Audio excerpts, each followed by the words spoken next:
وہ تنہا کون ہے اللہ اللہ، بادشاہ وہ کون ہے اللہ اللہ۔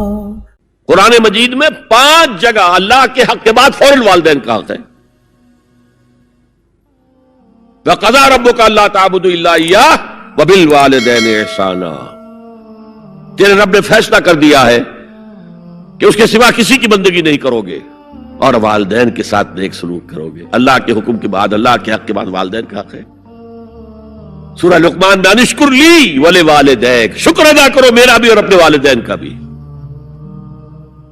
اور سورہ بنی اسرائیل میں تو کیا تفصیل آئی ہے، اما یبلغن عندک الکبر احدہما او کلاہما فلا تقل لهما اف ولا تنہرہما وقل لهما قولا کریما واخفض لهما جناح الذل من الرحمۃ وقل رب ارحمہما کما ربیانی صغیرا۔ اگر تمہارے والدین میں سے ایک یا دونوں تمہارے پاس بڑھاپے کی عمر کو پہنچ ہی جائیں، انہیں کبھی اف تک نہ کہنا، دل نہ توڑنا ان کا، چھاتی چوڑی کر کے بات نہ کرنا، ان سے کندھے جھکا کر بات کرنا، ادب سے گفتگو کرنا۔ قل لهما قولا کریما واخفض لهما جناح الذل من الرحمہ، اپنے کندھوں کو جھکا کر رکھنا، اور پھر کہنا، اللہ سے دعا کرنا، رب ارحمہما کما ربیانی صغیرا، پروردگار میرے ان والدین پر رحم فرمائیو جیسے کہ انہوں نے مجھے پالا تھا جبکہ میں چھوٹا سا تھا۔ تو خاندان کے نظام کو مستحکم کرنے کے لیے 3 ڈائمنشنز ہیں، جیسے ایک کمرہ ہے، چوڑائی ہے، لمبائی ہے، اونچائی ہے۔ پہلے تو شوہر اور بیوی کے درمیان بانڈ آف لو، اب یہ شوہر اور بیوی پیرنٹس بن گئے ہیں، والدین بن گئے، اولاد آ گئی۔ سیکنڈ ڈائمنشن ایڈ ہو گئی، ادب، عزت، اور بہن بھائی ہے اخوت، جس کو کہ وہ کہہ رہا ہے جی ویلز بھی فریٹرنٹی، خاندان کا ادارہ مستحکم۔ یہاں ایک نقطہ اور بیان کر دوں، لیگل لیول پر بیوی کے حقوق کم ہیں شوہر کے زیادہ، الرجال قوامون علی النساء، سیدھی سیدھی بات ہے، اور ہمیں ڈٹ کر کہنا چاہیے، یہ اس سے زیادہ معقول بات کوئی نہیں ہے۔ کسی ادارے کے 2 سربراہ برابر کے اختیارات والے نہیں ہو سکتے، لیکن اخلاقی طور پر جو ماں کا حصہ ہے، باپ کا حصہ اس سے 1/3 ہے۔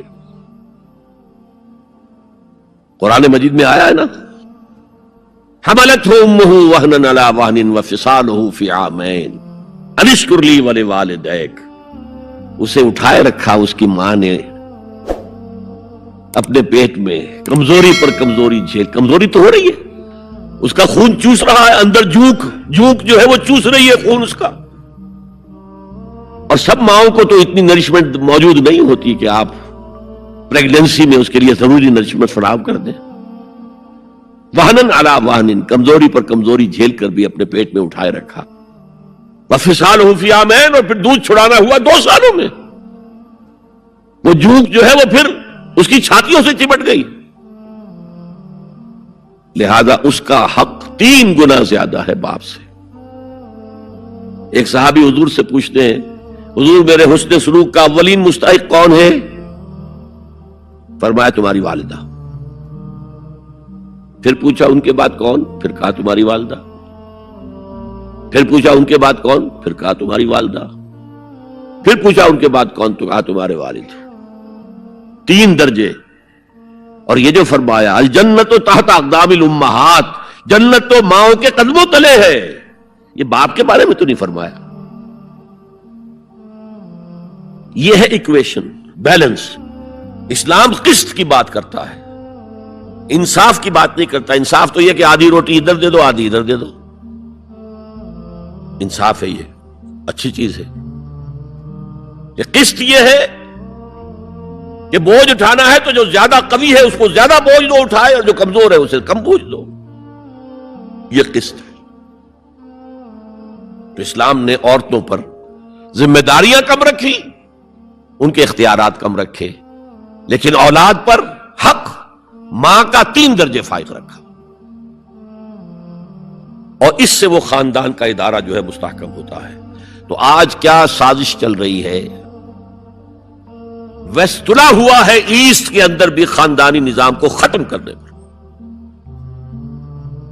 پہلے ایک کانفرنس ہوئی تھی، عالمی کانفرنس، ویمن فریڈم کی کانفرنس قاہرہ میں، پھر ہوئی بیجنگ کائرو، اور پھر بیجنگ +5 کانفرنس. بیجنگ کانفرنس کے 5 سال بعد یونائٹڈ نیشنز جنرل اسمبلی کے تحت ہوئی. اور ان سب کا مقصد کیا ہے؟ پروسٹیٹیوشن کو ایک باعزت پیشہ سمجھا جائے. یہ بھی محنت ہے نا. ایک مزدور اپنی جسمانی مسکولر طاقت استعمال کر رہا ہے، ویج لے رہا ہے. ایک عورت اپنے جن سے اس کو استعمال کر رہی ہے، لے رہی ہے. اب اس کا نام پتہ کیا رکھا گیا؟ Sex worker. سیکس ورکرز بالکل برابر ہوں گے، باعزت ہوں گی. ان کی کوئی آپ یہ نہیں کہہ سکتے کہ غلط کام کر رہے ہیں. ہومو سیکسولیٹی کو بھی ایک نارمل ایٹیٹیوڈ قرار دیا جائے، یہ اب نارمل نہیں ہے. آپ کو معلوم ہے امریکہ میں، سویڈن میں تو بہت پہلے سے تھا، برطانیہ میں تھا، ہومو سیکسول میرجز. 2 مردوں کی شادیاں ہو رہی ہیں، ان میں سے ایک شوہر ہے اور ایک بیوی ہے، اور رجسٹر ہو رہی ہے شادی، رجسٹر. اب امریکہ میں بھی شروع ہو چکی ہے، کئی سٹیٹس میں. کیلیفورنیا سے شروع ہوئی ہے، جو ہالی ووڈ اس کا گھر ہے. نمبر 3، طلاق اور وراثت میں مرد اور عورت برابر ہونے چاہیے. جب عورت چاہے طلاق دے دے. یہ نقشہ ہے جس کا نام پتہ کیا رکھا ہے؟ Social engineering programme of the United Nations organisation. یہ نیو انجینئرنگ ہے معاشرے کو. جیسے کہ کہا رومی نے، گفت رومی ہر بنائے کوہنا کا باداں کنن، ندانی اولا تعمیر را ویراں کنن. رومی نے کہا کہ جب بھی کبھی کوئی نئی تعمیر کرنی ہو تو پچھلی تعمیر کو گرانا پڑتا ہے. یہ نئی سوسائٹی کی انجینئرنگ کیسے ہوگی جب تک کہ پرانی سوسائٹی ختم نہ ہو؟ عظیم فتنہ ہے یہ social engineering programme of the United Nations organisations general assembly. یہ دجالی فتنے کی وہ سب سے نچلی سطح ہے جو ابھی عالم اسلام کے اوپر پوری طرح نہیں آئی. اگرچہ عالم اسلام کی ایلیٹ اکثر و بیشتر اس رنگ پہ جا چکی ہے، مغربی ویلیوز اور مغربی تہذیب کے اثرات آ چکے ہیں، لیکن ابھی نچلی سطحوں پر درمیانی طبقوں میں کچھ نہ کچھ مشرقی اقدار ہیں، کچھ شرم و حیا کی قدر و قیمت ہے، عصمت و عفت کی کوئی قدر و قیمت ہے. اور اصل میں یہ یہودی پروگرام ہے، تمام انسانوں کو حیوان بنا دو، اور حیوانوں کو ایکسپلائٹ کرنا ہمارا حق ہے. انہوں نے جو نام دے رکھا ہے پوری دنیا کو، گوئمز اینڈ جینٹائلز. یہ جو ان کی کتاب تالمود ہے، یہ تورات کی باتیں نہیں جو میں بتا رہا ہوں، ان کی تالمود جو کہ فقہ کی کتاب سمجھ لیجیے، اس میں لکھا ہے کہ جب سوائے ہمارے فل ہیومن بینگ صرف ہم ہیں، باقی سب یہ حیوان ہے انسانی شکل میں. اور حیوان کو استعمال کرنا انسان کا حق ہے. گھوڑے کو تانگے میں جوتیں گے بگی میں، ہمارا حق ہے. بیل کو آپ جوت دیں گے ہل میں، حق ہے. اسی طرح انسانوں کو ایکسپلائٹ کرنا ہمارا حق ہے. البتہ جیسے گھوڑے کو بھی کچھ دانہ ڈالیں گے شام کو تو اگلے روز استعمال کریں گے نا اسے، تو کچھ نہ کچھ انہیں بھی دینا چاہیے. تمام دنیا مزدور بن جائے، انسانی اخلاقیات ختم ہو جائیں اور یہ حیوانوں کی طرح کام کریں. البتہ اس میں سے ہم کچھ ان کو بھی دیں گے، باقی ملائی ہم کھسیٹ لیں گے اپنے بینکنگ کے نظام کے تحت. وہ حکومت اپنی پوری دنیا پر نہیں چاہتے. اصل میں یہ بات آئی گئی ہے تو عرض کر دوں، وہ کولونیلزم ختم ہو چکا ہے کہ انگریز یہاں آیا تھا اور ڈچ کہیں پہنچ گئے تھے، انڈونیشیا، سماٹرا، جاوا، اور کہیں فرانسیسی آ گئے تھے، شام پر اس کا اور الجزائر پر اس کا قبضہ تھا. یہ تھا ڈائریکٹ کولونیلزم. اب اس میں ہوتا کیا تھا؟ وقتاً فوقتاً بغاوتیں اٹھتی تھیں، لوگ مارتے تھے ان کو، یہ ان کو مارتے تھے. انہوں نے کہا یہ بستر تو لپیٹ دو, ایک نیا کولونیلزم شروع کر دو. ورلڈ بینک 1950 میں قائم ہو گئے. ہمیں آم کھانے ہیں, پیڑ گرنے سے کیا فائدہ؟ براہ راست حکومت کریں گے تو ریزنٹمنٹ ہوگی, وہ ہمیں ماریں گے, ہمیں بہت خرچ کرنا پڑے گا انہیں دبانے کے اوپر. کیا ضرورت ہے؟ پوری دنیا کو ایک گلوبل اکانومی کے شکنجے میں لے آؤ. World Bank and IMF, International Monetary Fund, ان کے شکنجے میں کس لو.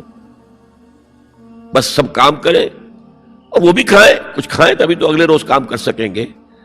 لیکن یہ کہ ہم کھینچ لیں گے. وہ جو سونے کی چڑیا تھی, اگر ہم ایسے ہی سونا کھینچ لیں اپنے گھروں میں بیٹھے ہوئے, تو ہمیں کیا ضرورت ہے وہاں جائیں اور ان کو ماریں اور وہ ہمیں ماریں. یہ ہے یہود کا سوچ.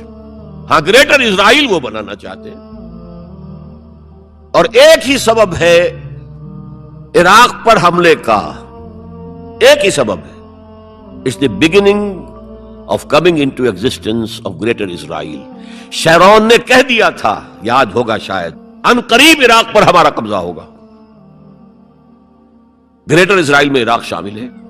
پہلے کہتے تھے دریائے فرات تک, اب کہتے نہیں دریائے دجلہ تک, ٹائگرس تک, یوفریٹ سے آگے بڑھ کر تاکہ سارا جو بھی زرخیز دوآبا ہے وہ بھی ہمارے قبضے میں آ جائے. تو یہ تیسرے لیول کے اوپر جب انسان حیوان بن جائے, جب اس کو کوئی فرق کرنے کی ضرورت نہ ہو کہ یہ بیٹی ہے اور یہ بیوی ہے, کیا ضرورت ہے؟ حیوان کوئی فرق کرتے جب ہم بھی حیوان ہی ہیں. ڈارون کے نظریے نے حیوان بنا دیا, تو حیوان کوئی فرق کرتا ہے ماں بیٹی اور بیوی میں؟ ہم نے خامخواہ اپنے اوپر قدغنیں لگا رکھی ہیں. گو ہیڈ, جس طرح بھی چاہو اپنی سیکشول ارتھ کو پورا کرو.